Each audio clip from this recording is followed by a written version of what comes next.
Welcome to day one of Justin Winter in Vietnam, and we're going to go walk to District 2 from District 1, and there are so many people on the road. Like, I can't believe how many people there are, and cars and just scooters and everything. So I'm going to try and walk there, but with this traffic and just everything, I don't know how long that's going to take, because here's what I'm talking about.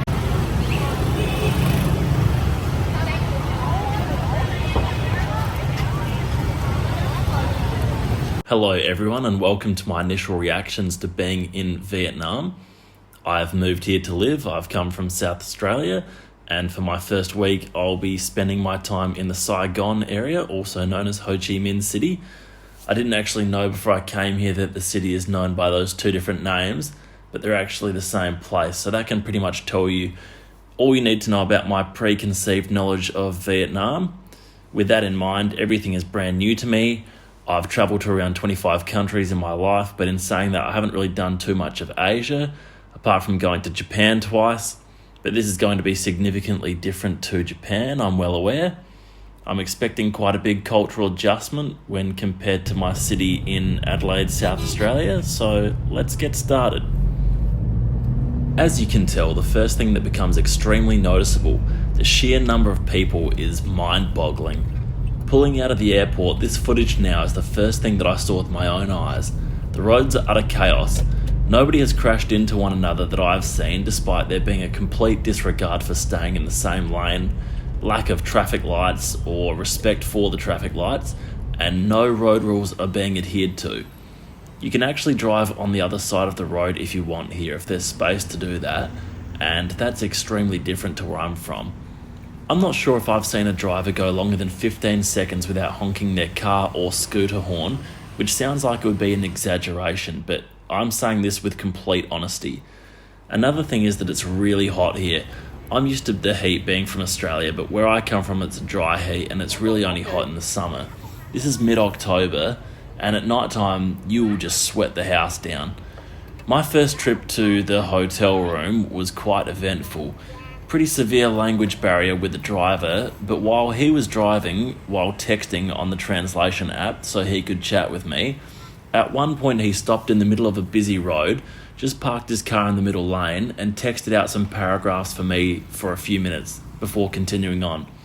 Then, instead of taking me to my accommodation, he asked if I was hungry and tried to buy me a banh mi, which was nice but also quite shocking because it would have been around 10:30pm at night. Anyway, I couldn't actually pay for it because I didn't have cash on me and they didn't accept card. The driver offered to shout me, but I felt bad accepting it and I didn't know if it was a scam.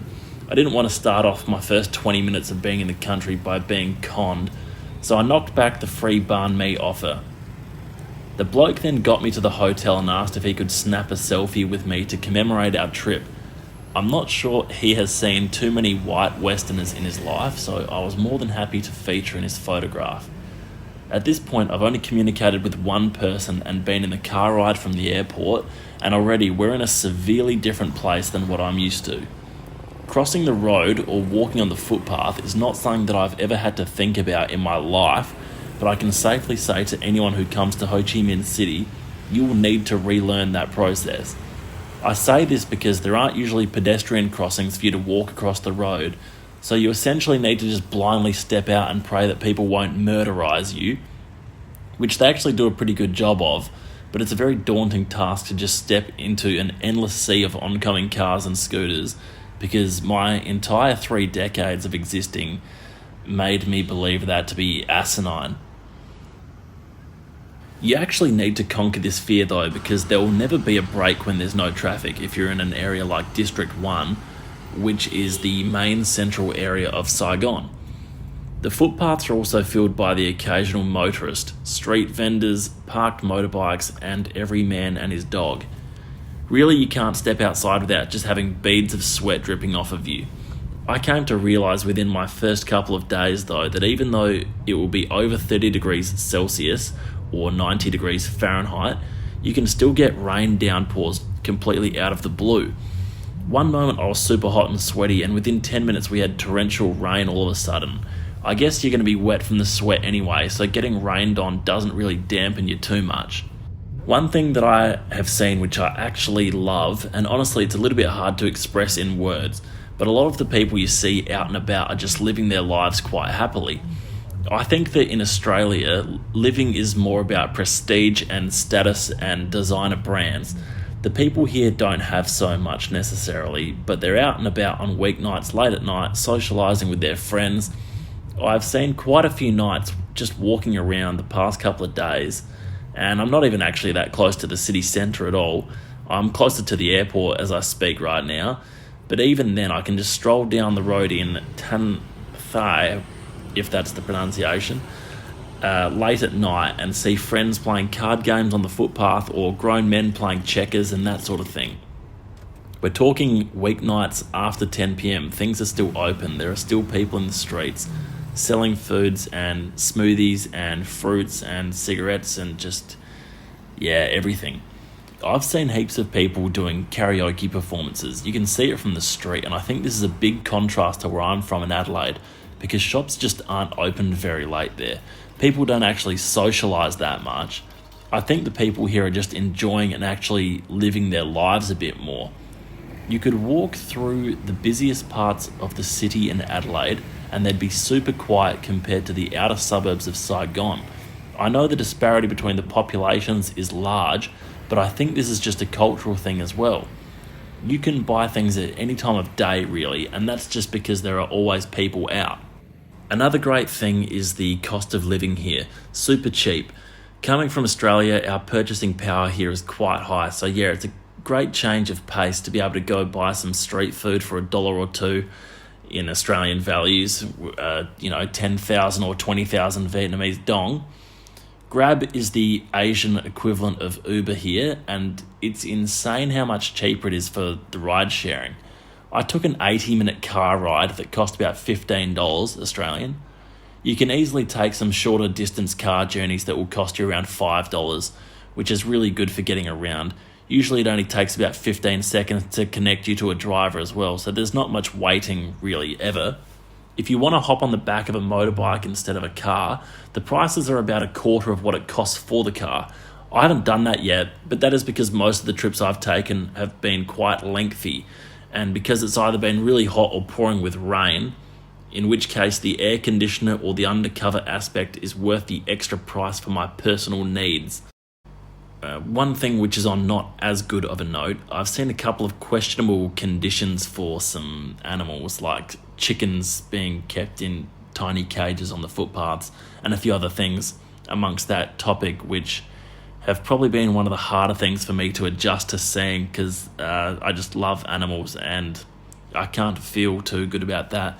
There's quite a lot of stray dogs as well, which is also a little bit heartbreaking. Today I went to the War Remnants Museum, which was quite incredible. I might do a separate video about that if there's enough interest for it. They showcase some pretty astounding things regarding the Vietnam War history, and they have a lot of big planes, helicopters, army tanks, all those sorts of things. The entry of the admission was only 40,000 Vietnamese dong, which I know sounds like a lot, but that's $2.50 Australian, so not much. After this, I walked around in a nearby park, which was quite amazing. I'm not sure if the park actually had a name or not, but it's probably one of the few places in the city centre area which had some greenery, but it had a lot of greenery. Really enjoyed this because without this exposure, I've essentially just been in places that are really just concrete and buildings. One thing that is quite incredible is that while you're walking around, you can just go down random side streets that you don't think would have anyone or anything, but there's usually still people driving on bikes or random little shops or people just sitting outside, and I feel like there's just always something to explore, and it's really never ending, which is really exciting for a place you're going to be living in as a brand new guest of the country, I suppose you could say. Other than this, I've spent a lot of my time just doing paperwork matters relating to my new job here. I had to go do a health examination at a hospital as part of my health insurance. This was very thorough. I thought they were just going to put me on the scales and test my blood pressure, but they actually gave me an x-ray, an ultrasound, an ECG, took a blood sample, did a urine test, checked my nostrils, ears, throat. I did an eye test and a dental checkup. I scored excellent for every part of the test. There was only one category that I only measured into the good category, and that was my eyesight, which I always thought was really good, so that came as a bit of a surprise to me. The woman administering the test joked that I was only 1 kilogram away from being too fat and falling out of the excellent range for my weight, but I passed with flying colours and walked straight across the road to KFC and probably did gain that extra kilo, but the results were already done by that point, so no harm done. One of the things that I've come to realise here is that places will say that they're open from 9 a.m. till 5 p.m.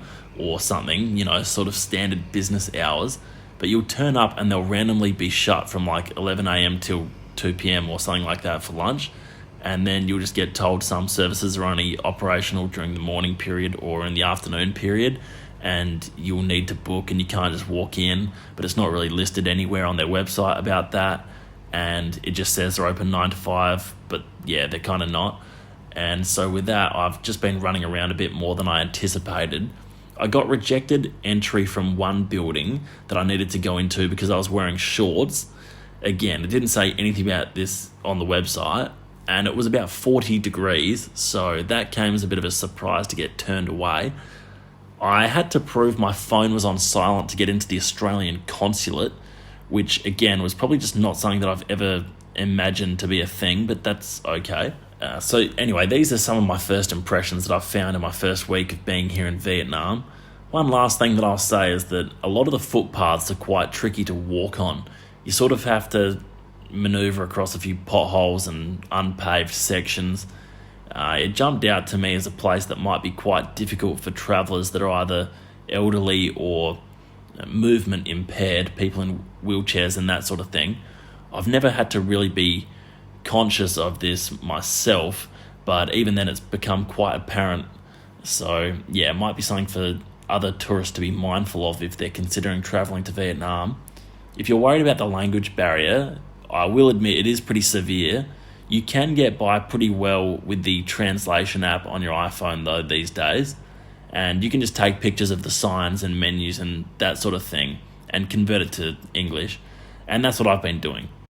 I will have to say though that a couple of times I have ordered something thinking it would be one thing and then receiving something completely different, so even with the translation app you are still thrown a couple of surprises. When you're further away from the city centre, you usually have a lot of people that will sort of just stare at you a bit. Not in a bad way, just in the way that I don't think that many tall white men that dress like me have probably ever really come to their part of town. I had one person tell me they've never seen someone with blue eyes before. A lot of the random people on the street though are incredibly friendly, and they'll just smile at you or say hello, or yeah. I've had really good interactions with all the lovely Vietnamese people so far, and hopefully that stays like that while I continue to explore. Thanks for making it to the end of the video. Please like and subscribe, and stay tuned for my next video from Vietnam.